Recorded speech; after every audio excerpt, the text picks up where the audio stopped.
times out of 10 they do that same shit. Working for the weekend, now I'm working for space shit. 10 out of 10 they on that lame shit. Shoot them in the night and do that lame shit. Hey everyone, it's Xander. This is just a practice. So you can't say it's bad, it's just practice. Just practicing. I'm gonna get better at this. So, I had a Democratic debate tonight for our presidential candidate. And, I'll be damned, I watched the whole fucking thing, despite technical problems of the internet screwing with me. I even took notes on, more than half of it. And,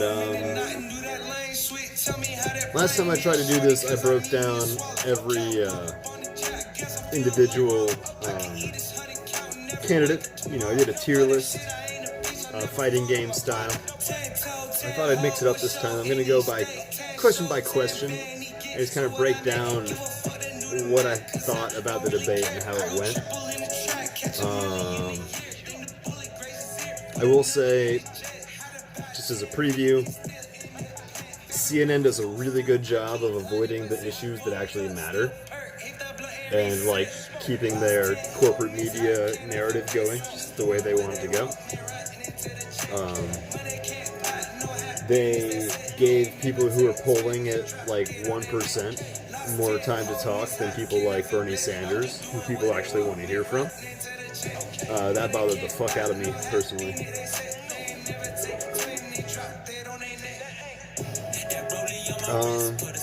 But why keep talking about it? Let's just get into it. Be right back with the question-by-question breakdown. I don't want your pussy, rather buy some real estate. Swallow my dick, but don't get inside my mind, cause you won't get blown away. Baby bone, I got some issues. Mama told me if they kill me, they gon' miss you. So I'm out here dodging missiles 9 times out of 10. They on that fuck shit. Pull up and hop out and pop the trunk quick. No Gucci gang, but you know I got that pump, bitch. I'm swerving lanes and make look like I'm rushing. Get off that carpet, you don't want no static, fully automatic. Let you have it if you want to get money. Was a habit, all my bitches was the baddest. All my shooters, hella savage, 100,000 in the attic. IRS can never have it, yeah. Lost 10 homies, hot, can I feel bliss? I'm just doing what they want, me writing into the check. Money can't buy no happiness, they say they ain't never take 20, drop it on their neck. Lost 10 homies, hot, can I feel bliss? I'm just doing what they want, me writing into the check. Money can't buy no happiness, they say they ain't never take 20, drop it on their neck. So, okay. I want to preface all of this by just reminding everybody that I'm not a professional yet. Yo, don't eat, dog. I'm fucking starving. And that guy's hungry. And, I took these notes as best as I could, but I basically just summed up my response to what everyone said. If you want a play-by-play of the full, conversation, word for word, I'm not your source for that. You gotta watch CNN's video, I'm sorry. Hey, yo, little Mexico, pass the gas. But, so, they open up the question about how everybody felt about impeachment. Elizabeth Warren said we need to do it. Sanders basically said, yeah, I've been saying that, because he has been. Kamala Harris took it as an opportunity to brag about being a cop and a prosecution lawyer. I think she said something like, I know a confession when I see one. Cool. I'm going to have a hard time voting for a cop. I'm sorry. I can't do that. I mean, against Trump, I probably can, but oh my god. Castro said something that made me think Barack Obama was on the stage. And then Buttigieg said something that made me sound like Kennedy was on the stage, but not in a good way. Like, he basically sounds like a bad JFK to me. Like, no charisma, no sex appeal, and no facts. Like, nothing good to back it up on top of that. then Tulsi Gabbard was almost spot on, but she still just didn't. She didn't seem like she was ready for the job. Just like I probably didn't seem like I'm ready for this job by not knowing what the fuck to say in that moment. That's how I felt listening to her. It was like I agreed with what she said. She just sounded like she had to really put it together, and that just put up some red flags for me. And then this guy, who I'm pretty sure is Michael Bloomberg, said, he was bragging about being a billionaire. It's like, that's not, shut up. And then, okay, I hate Andrew Yang already. And if you know me, you should know that about me, because he's a libertarian and he doesn't understand the way the world works. And he basically is like, cool, like, I'm a libertarian, but yeah, we should still impeach the guy. And then Beto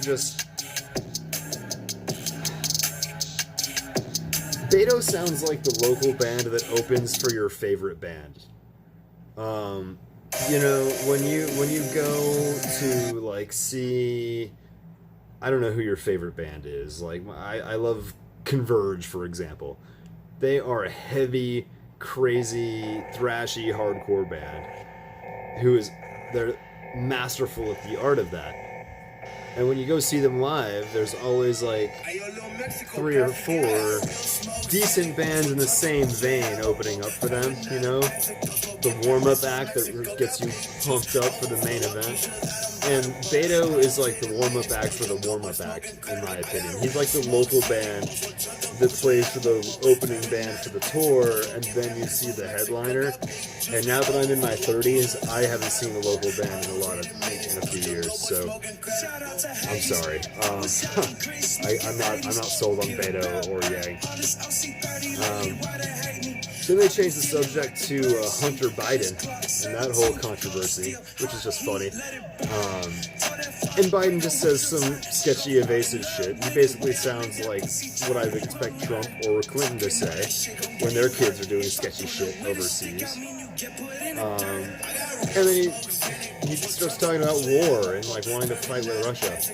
And then Sanders is like, why are we talking about this when we have problems facing the working class Americans in the real world, like healthcare, like wages, like etc. And the crowd goes wild. And then Beto starts to say something and the moderator shut him down, and that cracked me up. That was one of my favorite moments, because Beto needs to shut the fuck up. And he's told to shut the fuck up several times. The next one was really important for me because everyone says that Elizabeth Warren and Bernie Sanders are the same person. And they're not the same person. Bernie Sanders is always very straightforward with his answers. He has a plan for everything. He releases plans all the time. He passes bills and has been passing bills for decades. And Warren does sketchy, evasive bullshit that makes her sound like a fucking politician. So they ask her about, like, she says Medicare for all, but she won't say if taxes will go up.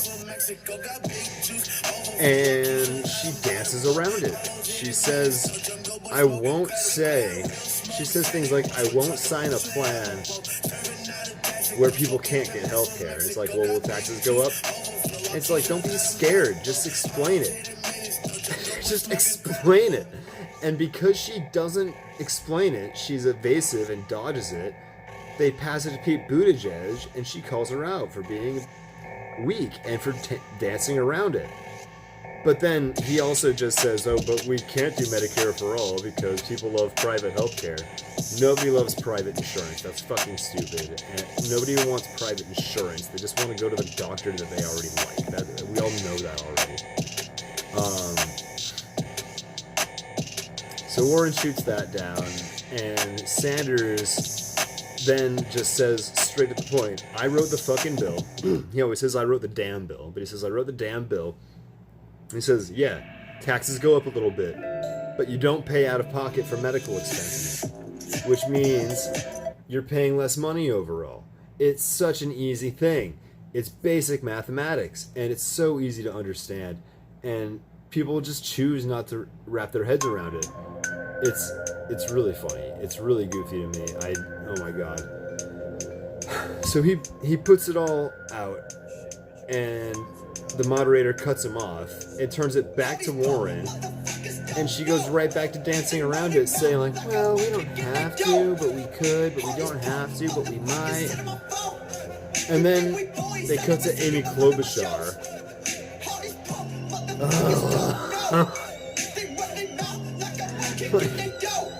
The fact that she's on this stage just proves that Democrats have learned nothing from the Hillary Clinton campaign.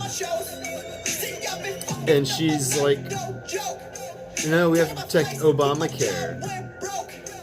We just have to protect Obamacare. That's what really matters, because Obamacare is basically Medicare for all. And it's not. If you know the policies, Obamacare is half-assed compared to Medicare for all. They're so far apart, it's ridiculous to say that if you're an actual politician, which she is. And I would hate to say I know more about this than Amy Klobuchar, but I know more about that, and either I know more about it or she's lying about that. So, fuck her. Fuck Hillary Clinton. Fuck centrism as a concept. No room for that in modern America. So Warren then basically says to that, oh yeah, well, you know, we could improve Obamacare by making it Hillary Clinton for all. And then Klobuchar says more Hillary Clinton stuff. And they pass it to Biden, and he straight up lies. He's like, we're all forgetting about how if we kick everybody off, about how much this plan will cost. And he says something, it's going to cost like $30 billion in a 10-year period. If we keep up at the current rate, we're going to pay $34 billion. So yeah, it costs $30 billion. It saves us $4 billion. So Joe Biden just straight up expects you to not understand math. He's counting on you to not know math for you to want to vote for him. That's his strategy. So again, typical Democrat move. Lost my place. Yeah, no, he just lied about all that shit for a long time. And then Xander shut him down, which was great, and just showed his strength. He basically just said, miss me with that bullshit. You need to stand up to the exploitative healthcare industry. You know, Bernie's a lot more eloquent than I am. But I'm just practicing. I'm new to this, you know. This is just practice, and I'm getting better. Yeah, he basically just shut down Joe and Amy really hard. And then Harris changed the plan to abortion rights, which I'm in favor of, but would also be covered by Medicare for all. So it's like a non-issue. It's like a good way to get attention on stage. But it's like when a rhythm guitar player plays 3 lead notes, you know, like he plays power chords all night, that, like, and he feels like he's playing a solo, and then the lead guitar player plays a solo, and it's like, like, I mean, Bernie Sanders is the fucking shredder, bro. Like, come on. So, and I'm sorry for being gendered there. I'm a fucking stoner, and I say dude and bro a lot. And I feel like dude and bro are gender neutral terms, and we can argue about that in the comments. And I love you even if you don't want to be my bro. You can be whatever you want to be as long as we can love each other. I do to protect you. So then they asked Sanders, for once, about his jobs guarantee situation. And he says, damn right we will. You can guarantee millions of people jobs in this country. We have something like 10 million unemployed people in this country. His plan to rebuild the infrastructure, the crumbling roads and bridges and rivers in this country, would hire 15 million people.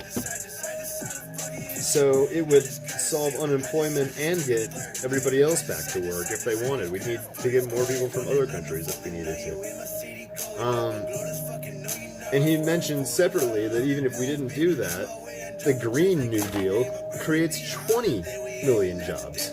Twice as many people as who are unemployed. He's done the math. He's written these plans. Teachers, childcare professionals, doctors, nurses, dentists, that all can happen by the government injecting money into the society and educating people and lifting us all up. That can happen that way. It has happened in the past.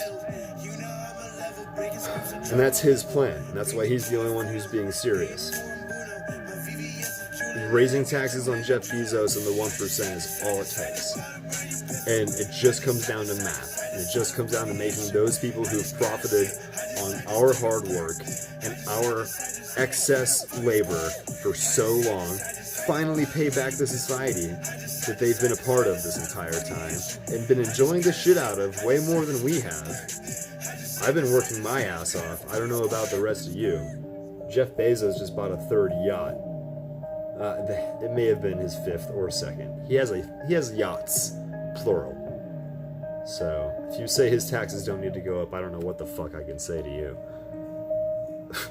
And then Andrew Yang jumps in with his UBI thing, and I almost feel like I need to do a whole episode on Andrew Yang because I talk about it all the time with people on Left Book who don't understand policy. But UBI does not improve anything for anybody except landlords. If the plan literally calls for making people choose between welfare and food stamps or the UBI. So what that means is if somebody is getting $1,200 worth of government assistance, but then the Yang Bucks thing happens, they're down $200 a month because they had to give up their government assistance because Andrew Yang became the president. So that means everybody who doesn't need the $1,000 a month still gets it, which means that $1,000 becomes worthless to them because they just expect it. And the people who needed that $200 a month are now down to only $1,000 a month. And it's a really simple thing to understand. And I still have Yang Gang idiots on Facebook copy-pasting his program to me after I've explained that to him, that that's how it breaks down. And I don't understand where the disconnect is, but just understand that's how it actually fucking works. If everybody who doesn't need $1,000 gets $1,000, and everybody who needs it has to sacrifice what they have to get it, that's a nightmare world. That's a libertarian fantasy come true. That's rent and groceries go up and money becomes more useless. That's fucked. That's inflation under Nazi Germany is what we're talking about if you just do that. If he changed it so that UBI included Medicare for all and included food stamps and included welfare programs and the VA and other things like that, it could almost be good. It could almost be good in that situation. But he hasn't said that. In fact, he's been on right-wing talk radio saying things like, well, we know government programs are a cluster F, and it's like, no, they're not, dude. You're running on the left. That means you support the government. You don't run on the left and say that the government is a cluster fuck. That's a right-wing concept. But, full disclosure, spoiler alert, Andrew Yang is a libertarian. He's a libertarian, he's a technocrat, he's not on the left, and if you think libertarians are on the left, you need to read books. I'm sorry, you just need to do more reading, you just don't get it yet.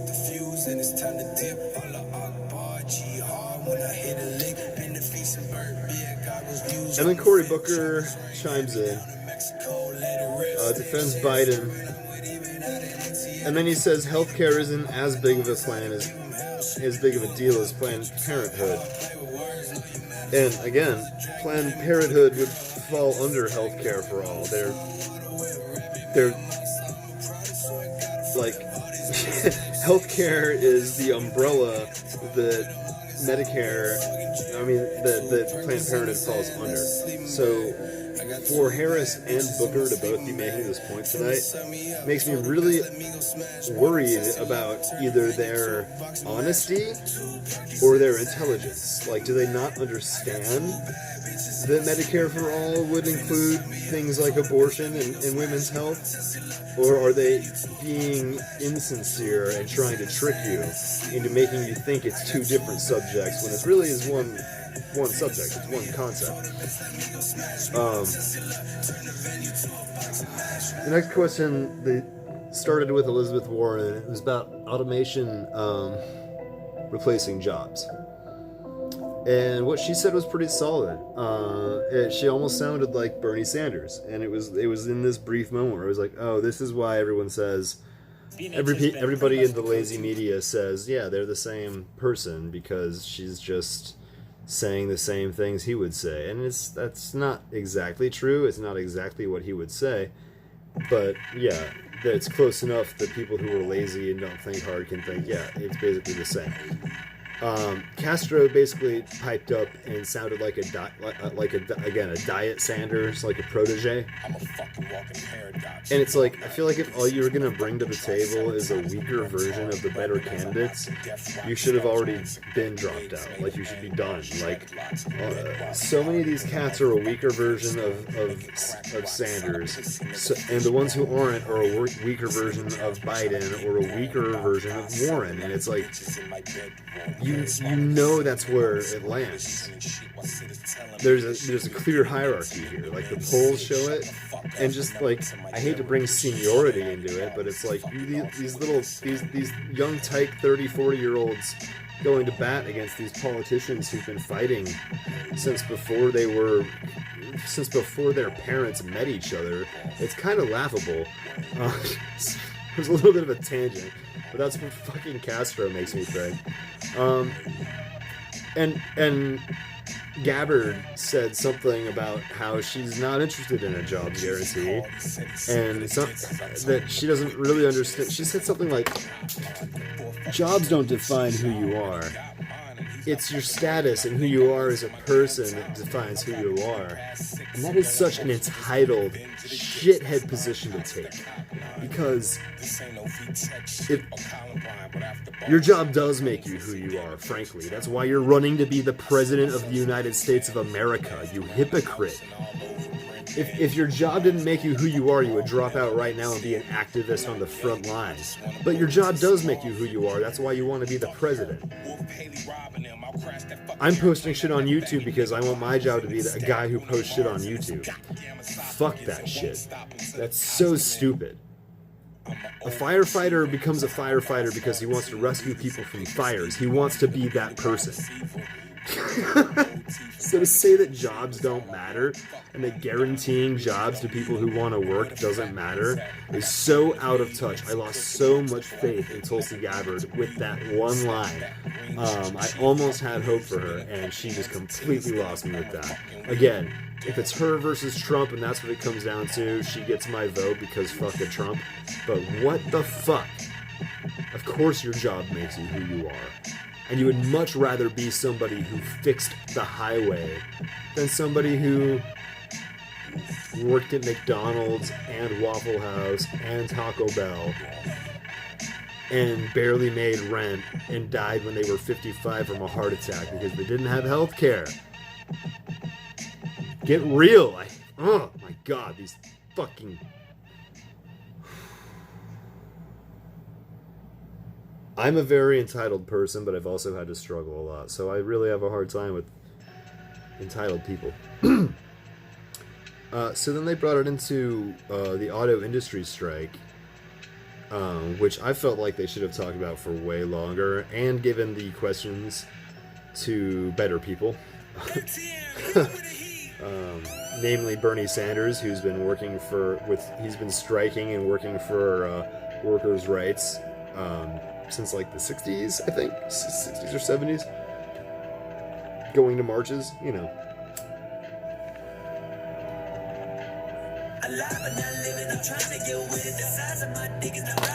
So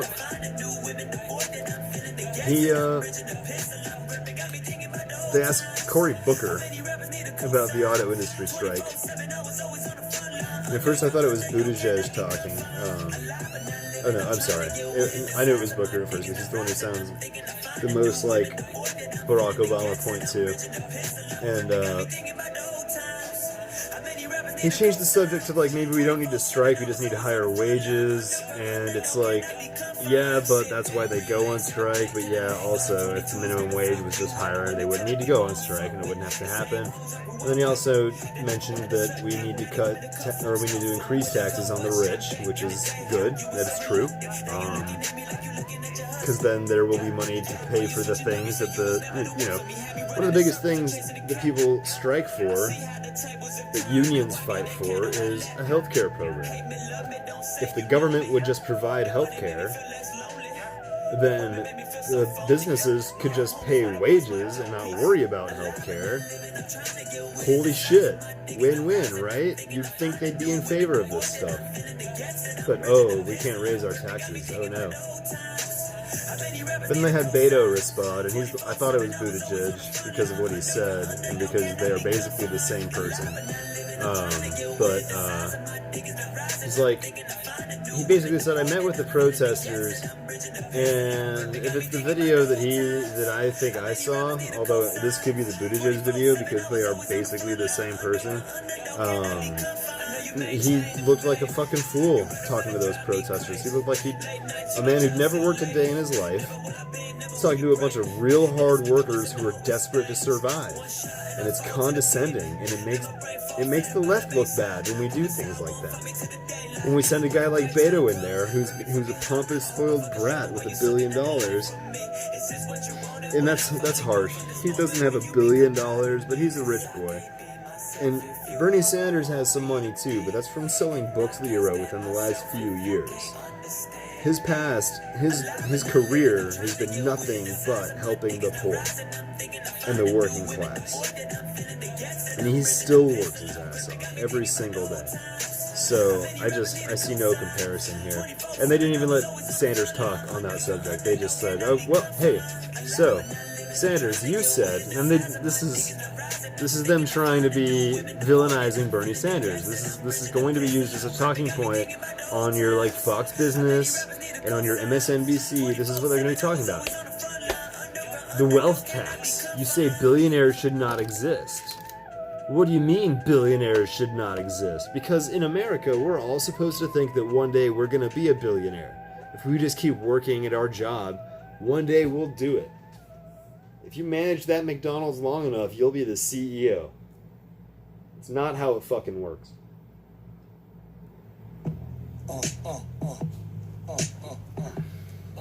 That's not how it works. And he basically said, no, yeah, we're going to raise their taxes. And billionaires are a failure morally. What did he say?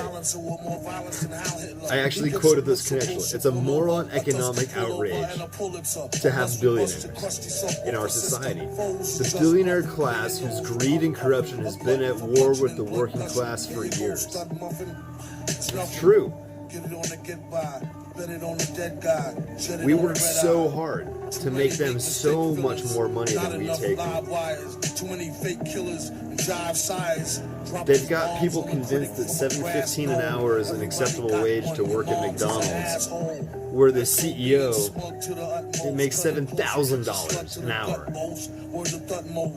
The CEO doesn't make any fucking cheeseburgers. The CEO doesn't make sure your soda is filled up just right. The CEO doesn't fucking hook you up with the extra fries because they had one more.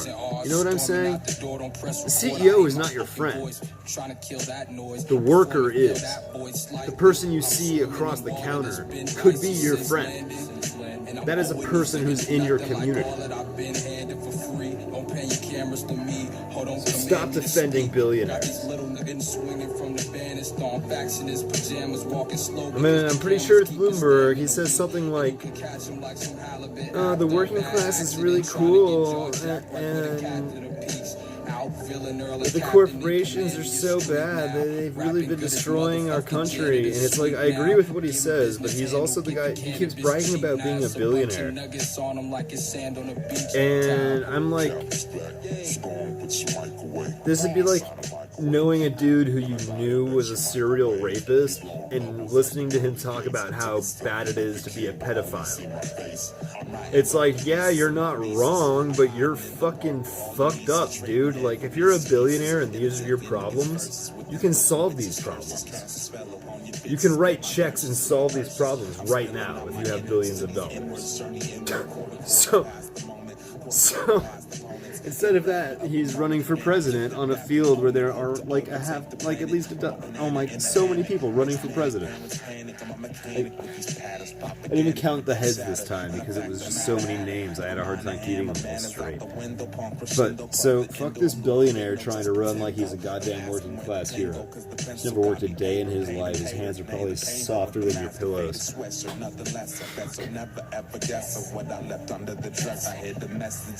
then Biden said something that made him sound like a Democrat from the 90s, which was the same thing as a Republican from the 90s. And then Warren said something that she basically looked over Bernie Sanders' shoulder and plagiarized, but put her flair on it. You know, she dots her I's with hearts. Buttigieg, I can't even listen to. I really can't. He is such the bad, such like a middle school debate club politician. And, fuck. Just all the videos I've seen of him behind the scenes where he's talking to people that are in the working class, that are like real people, it just emphasizes my feelings on that matter. Where he doesn't know how to be a real person. He doesn't know what real people go through, and it's just like, at the end of the day, just goofy overall. He's not the candidate we need right now. He probably wouldn't be the candidate we need in 30 years. He's just, again, a sheltered little rich boy who just thinks, you know, I can be president. I've always been able to do everything. Like, fuck you, man. And then Klobuchar says some shit that Hillary Clinton would say, and I literally had a fantasy where, in the middle of her saying cliche Democratic bullshit, Pete Buttigieg just tackles her and starts eating her alive. And consuming her flesh gives him her power, and they become the ultimate centrist Democrat piece of shit, and they literally are just Hillary Clinton. Yeah, and then Warren says the wealth tax is good. Fight through, be hard. Basically what Sanders would say. And then Amy Klobuchar says something about unions and workers' rights. And this is where I find it's important to mention the story that came out less than a year ago about Amy Klobuchar, screaming at her staffers and, hitting them with staplers.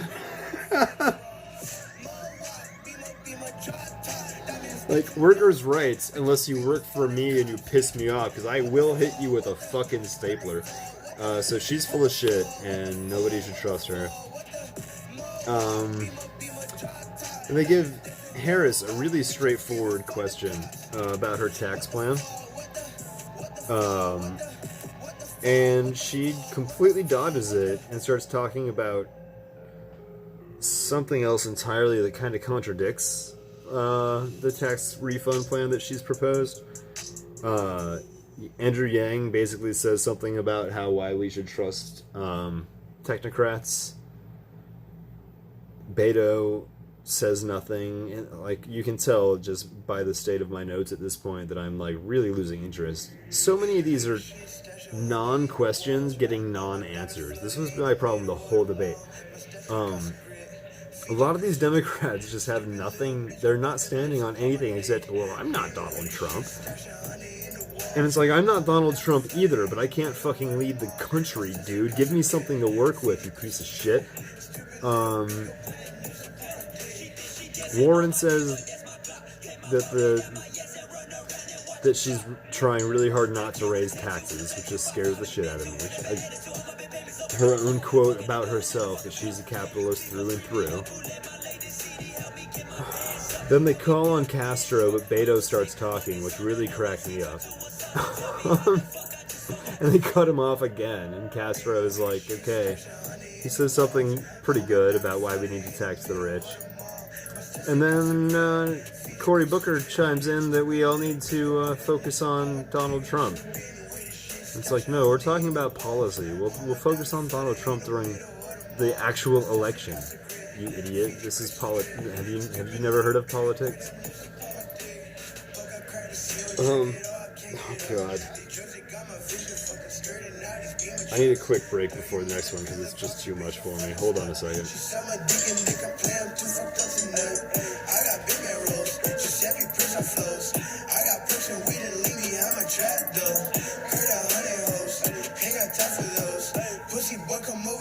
Fucking blinky blow, getting away the shit, stash 100 in the walls. All my diamonds flooded, ain't no middle of the mall. My sissy cost a grip, Fiji crystals drip. Stupid little bitch, go put them lips upon my dick. Getting away the shit, stash 100 in the walls. All my diamonds flooded, ain't no middle of the mall. My sissy cost a grip, Fiji crystals drip. Stupid little bitch, go put them lips upon my dick. So they ask Joe. Grandpa Joe. Good old Joe. Remember him? Remember? He's the guy who, like, he was like Obama's racist friend, you know? Like, every black guy has that, you know, I'm not racist. I have that one racist friend. That's Joe Biden.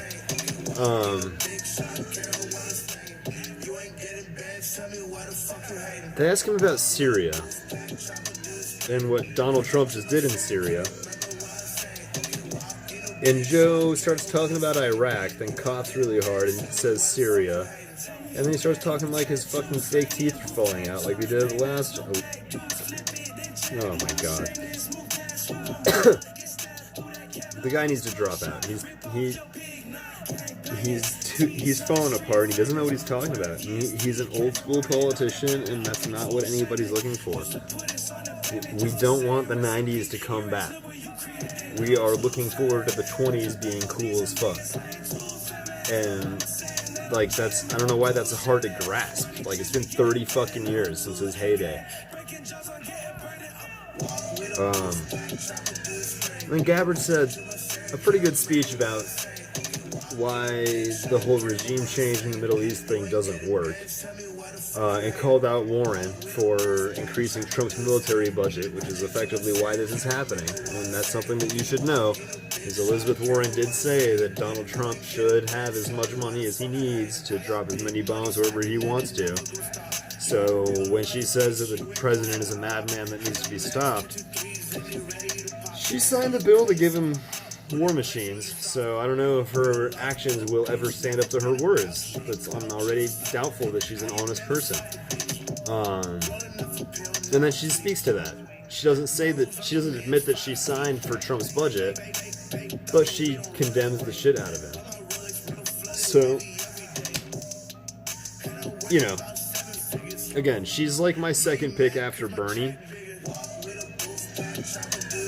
But if we're talking Mario Kart, she's a full lap behind. Like, she's so much closer to Clinton than Sanders on the scale. And she disagrees with Sanders, or with Clinton on so many levels. But everyone's saying that Warren and Sanders are the same thing. Why doesn't Sanders drop out? It's because Warren is a capitalist who is cool with war. Sanders is a socialist who wants to end all war and create peace, and rich people don't like that. Buttigieg then says something that makes no sense in the context, and leaves us all thinking, what the fuck did you just say? And then my internet crapped out for a second. When it came back on, Sanders seemed like he was talking about that it's a dick move to go to war in the Middle East and then abandon our allies, like Donald Trump just did. The Kurds are a super noble people, They are all about women's rights. Rojava is a proto-socialist experiment that is extremely fascinating that I've only recently started learning about. But that what I've learned has blown my mind, including the fact that most of the people who've been fighting back ISIS on the ground have been women, badass women with sniper rifles. So, what Trump just did in the Middle East is a real travesty, but I'll hopefully have an opportunity to talk about that more soon.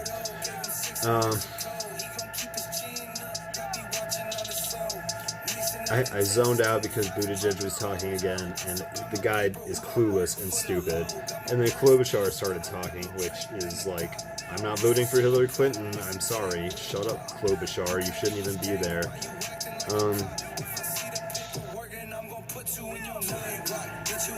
Harris was pretty much right on about the whole Syria Kurds thing. But I'm never going to feel good when I agree with her because she's a cop. And, you know, I can't help but think she wants to put all of the Middle East in jail because she does that to people in her neighborhoods, you know. Castro was pretty badass, though. He was like, no, that's a huge mistake, and this should be impeachment worthy, and he said something along the lines of, he cages children at the border, but he's set ISIS prisoners free. And that's where I decided Julian Castro is the man. He's fucking cool as shit, and I've been giving him a really hard time. But, you know, I'm always meanest to the ones that I love the most. So the fact that he has made it through my gauntlet and come out on top with a line like that, I'm thinking, you know, Sanders, Castro, why the fuck not? Maybe if Castro hangs out with Sanders, he can just be like a young, spicy Sanders. I would fucking love that. Something I asked Cory Booker how he would deal with Vladimir Putin for some reason, as if this man even has a chance. He does not pull that high. And instead of talking about Putin, he changed the subject to Trump, which is like, alright, cool.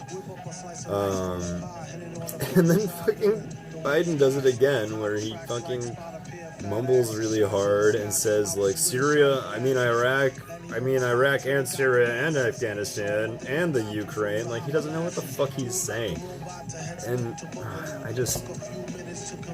don't want to have it come down to two old men who are falling apart, who are both fascists and were both okay with war because neither of them care about anything, on stage against each other. I want to vote for somebody who is actually competent and good, and Biden is not that guy. He just isn't. He just can't be. He maybe could have been, like, if he had ran instead of Hillary Clinton, maybe. But back then he said he couldn't do it, and I really wish he would get that kind of insight right now. I would hate to say that I need one of his sons to fucking die for that to happen, but it's like, oh god, that's heartless. Sorry, Hunter, man, we're still bros, right? Anyway, they asked Beto, for some reason, about Putin's corruption, and he basically said something about Fugazi and how the Berlin Wall was lame and that skateboarding is cool, and he said some of it in Spanish for some reason, even though we were talking about Russia. And then whoever spoke next, I think it was Michael Bloomberg, he's like, yeah, I mean, he's like, he changed the subject to climate change because he doesn't want to talk about corruption because he's a billionaire. But billionaires are mostly responsible for climate change. They, with their fucking yachts and multiple homes and fancier cars, burn way more CO2 than the rest of us. So, Whoever that guy is fucking sucks. I can't even fuck that guy.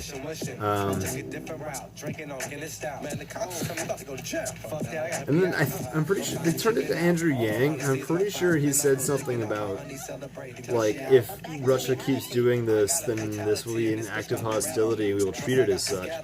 So if Andrew Yang is like the guy who's going to actually pull the trigger and start the violent war between us and Russia,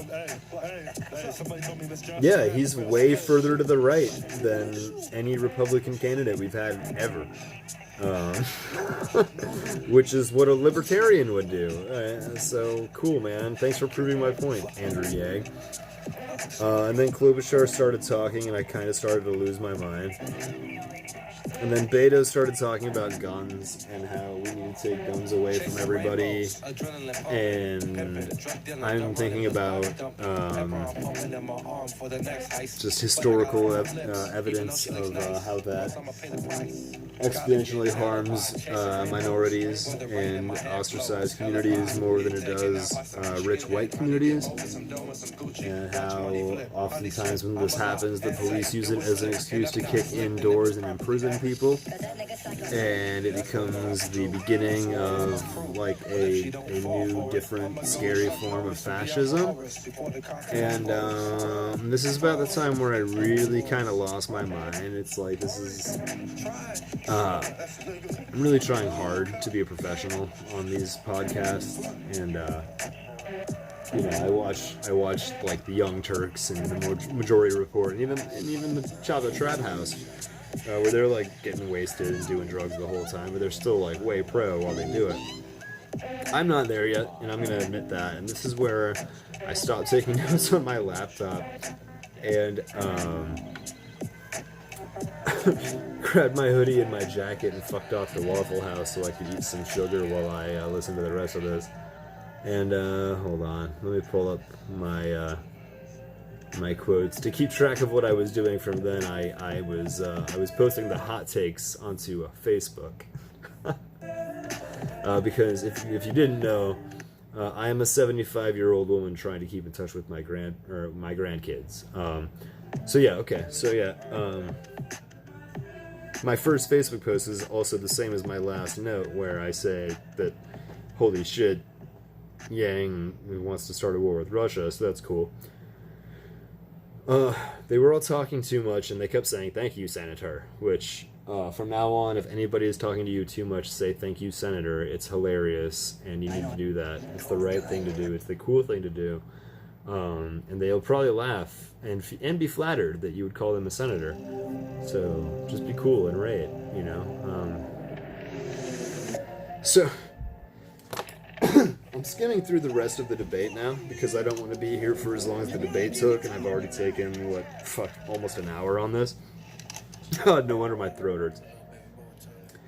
CNN ignored Bernie Sanders for a really long time. Amy Klobuchar got more time than he did tonight. Nobody knows who that is.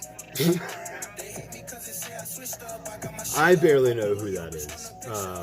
So, you know, that's what it is. So,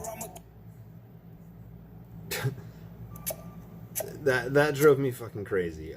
He needs a lot of help because the corporate media is going to keep ignoring him and playing him down because they don't want him. At one point they changed the subject to opioid addiction, and Beto said something about how much cooler it would be if everyone was addicted to weed, which I thought was kind of cool, but I thought was kind of cool in like I'm 22 and I still wish I could afford weed kind of way. Now I'm 32 and I'm kind of trying to quit smoking weed, so I don't know, man. It's like, yeah, weed is better than opioids, but it's like, man, this is a presidential debate, and you said something like one of my bros would say on a couch after 15 beers. I'm just not impressed by this guy, I'm sorry. It's like when you meet somebody who reminds you exactly of yourself, and then you think about all of your worst, most negative traits and what a douchebag you are. Yeah, that's how I feel when I look at Beto. He's like me in a suit talking politics, which I guess maybe I should just quit this fucking show right now. Around this point, I was halfway through my waffle, and Bernie Sanders whipped out a Squire P bass and played a ripping bass solo, which proves that tone is in the fingers. Oh, and then they called that billionaire guy by his name for, I'm pretty sure, the first time during the entire debate, and I found out it was not Michael Bloomberg, it was Tom Steyer. And I've never heard of Tom Steyer. And I watch like 4 hours of politics every single day, and I've been doing that for more than a year.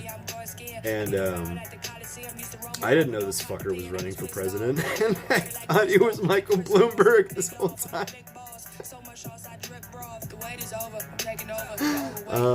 So fuck him even more, because not only is he a huge hypocrite, but who the fuck is he?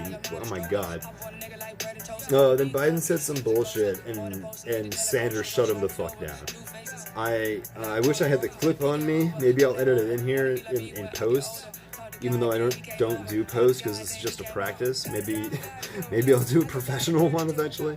But just the October debate, if you're interested in this line, towards the end, Biden said some shit that Sanders just canceled him on so hard, and it was like this.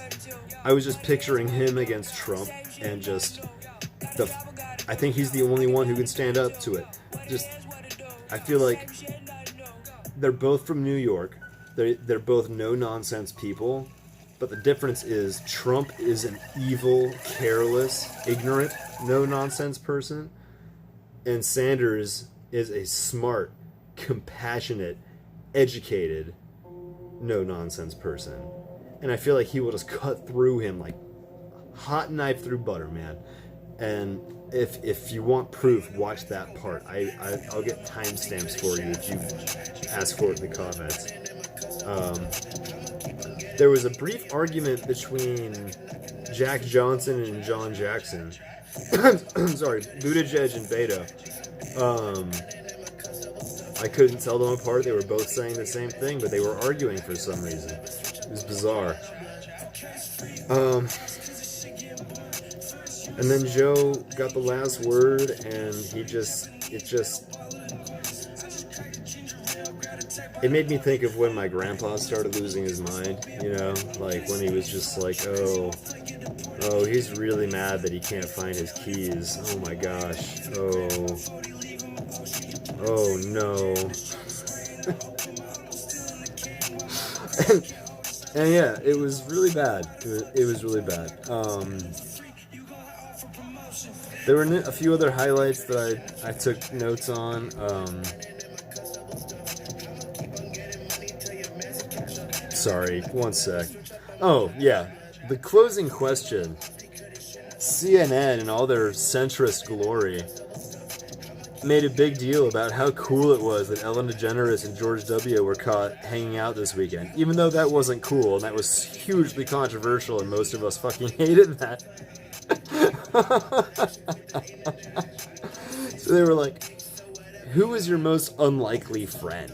And I couldn't listen to that conversation at all. And I started looking at my news sources that are, more professional and ahead of the curve than I am. And I found out early on that Alexandria Ocasio-Cortez and Ilhan Omar and the rest of the squad are endorsing Bernie Sanders. So that's big, because they're hot shit right now.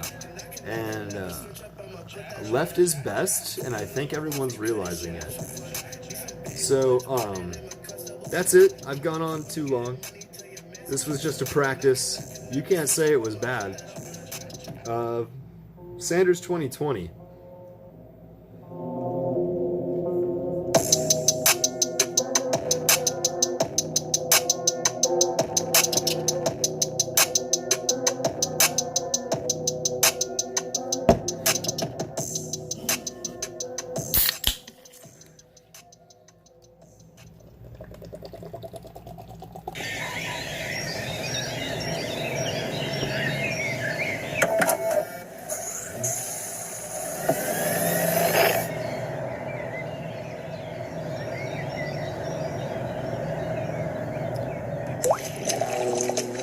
All copywritten material covered under fair use. Big